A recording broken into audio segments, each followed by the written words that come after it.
நோய் தொற்றில் இருந்து குழந்தைகளை காக்க முறையாக தாய்ப்பால் வழங்க வேண்டும் என RSRM அரசு மருத்துவமனை மருத்துவ கண்காணிப்பாளர் சாந்தி இளங்கோவன் தெரிவித்துள்ளார். இதுகுறித்து அவருடன் நமது செய்தியாளர் லட்சுமணன் நடத்திய கலந்துரையாடலை தற்போது பார்க்கலாம். இப்போ கடந்த காலங்களை பொறுத்தவரை வருகின்ற காலத்தில் குழந்தைகள் பிறக்க சொல்லி அதிகமாக நோய் தொற்றோட பிறக்குதுன்னு சொல்லிட்டு ஒரு தகவல் கிடைச்சிருக்கு. என்னென்ன நோய் தொற்றோட பிறக்குது இப்போ பிறக்கிற குழந்தைலாம்? முதல்ல இங்கே சுமார் 1000 டெலிவரி பெர் மந்த் பண்ணிகிட்ருக்கோம். இதில்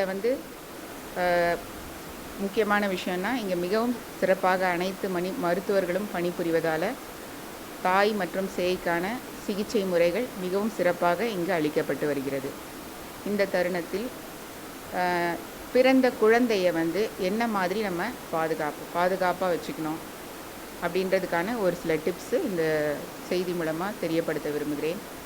பிறந்த குழந்தை ஒரு நாளைக்கு பார்த்திங்கன்னா 18 மணி நேரம் வரைக்கும் தூங்கிட்டே தான் இருக்கும். அந்த குழந்தைக்கு தெரிஞ்ச ரெண்டே பாஷை அழறது, இல்லை அழறது மட்டும்தான்.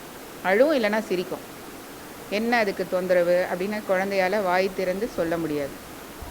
நம்ம கையில் இருக்கிற குழந்தை நார்மலாக இருக்கா இல்லை ஏதானா அது குழந்தைக்கு தொந்தரவு இருக்கான்னு தெரிஞ்சுக்கணும். அதுக்கு ஒவ்வொரு அம்மாவும் நான் இப்போ சொல்கிற ஒரு சில பாயிண்ட்ஸை கவனமாக தெரிஞ்சுக்கோங்க. குழந்தை தூங்கிட்டே தான் இருக்கும்.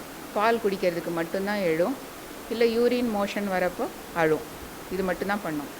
ஸோ பிறந்த குழந்தைய கவனமாக பார்த்துக்கிறதுல முக்கியமான முதல் கடமை என்னென்னா அம்மா தாய்ப்பால் கொடுக்கணும்.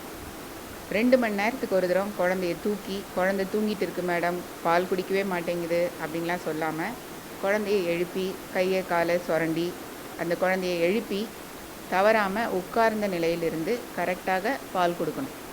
குழந்தை ஒரு 10 நிமிஷம் 15 நிமிஷம் பால் குடிக்கும், அதுக்கப்புறம் தூங்கிடும். தூங்கிட்டே இருக்கு மேடம், பால் குடிக்காமல் இருக்குன்னு சொல்லி பால் கரெக்டாக கொடுக்காம விடக்கூடாது. இது ஒன்று. அப்புறம் குழந்தைய சுத்தமாக பார்த்துக்கணும். தடுப்பூசிகள்லாம் கரெக்டாக போடணும். இந்த மருந்து கொடுக்கறது, தவறான சிகிச்சை முறைகள் பழைய காலத்தில் தெரியாமல் பண்ணதெல்லாம் இப்போ நம்ம பண்ணக்கூடாது. ஏதாவது டவுட்ஸ் இருந்தால் பக்கத்தில் இருக்கிற நியோனேட் எந்த ஹாஸ்பிட்டல் அணுகுனீங்கனாலும் அங்கே இருக்கிற மருத்துவர்கள் உங்களுக்கு சரியான முறையில் என்ன பண்ணணும் பண்ணக்கூடாதுன்றதை சொல்லுவாங்க.